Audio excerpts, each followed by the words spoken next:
عمران خان پر حملے کے بعد ریڈ زون میں احتجاج کا معاملہ تحریک انصاف کے ایم پی اے فضل الہی کی گرفتاری کے لیے ڈپٹی اسپیکر سے رابطہ سی سی پی او کی جانب سے ڈپٹی اسپیکر کو مراسلہ ارسال کیا گیا ہے۔ تفصیلات جانتے ہیں نمائندہ دنیا نیوز ذاکر اللہ سے۔ جی ذاکر اللہ، بتائیے گا اس مراسلے کا متن کیا ہے؟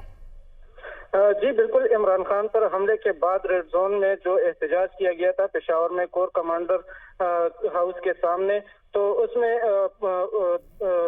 ایف آئی آر نامعلوم افراد کے خلاف درج کیا گیا تھا تانا سرکی کی جانب سے۔ یہاں پہ اس میں جو انویسٹیگیشن کی گئی ہے تو اس میں صوبائی اسمبلی کے رکن فضل الہی کو بھی نامزد کر دیا گیا ہے، اور ان کی گرفتاری کے لیے باقاعدہ طور پر صوبائی اسمبلی کے ڈپٹی اسپیکر کو مراسلہ بھی پولیس کی جانب سے ارسال کیا گیا ہے کہ ان کو گرفتار کیا جائے گا، اور ان کے خلاف دفعہ 341 دفعہ 353 اور دفعہ 427 کے تحت مقدمہ بھی درج کیا جائے گا۔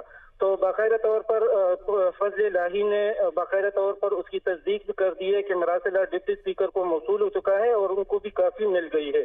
تو وہ کہہ رہے ہیں، ان کا یہی موقع پہ کہ میں مراسلہ ڈپٹی اسپیکر کو موصول ہو گیا ہے۔ ذاکر اللہ، بہت شکریہ۔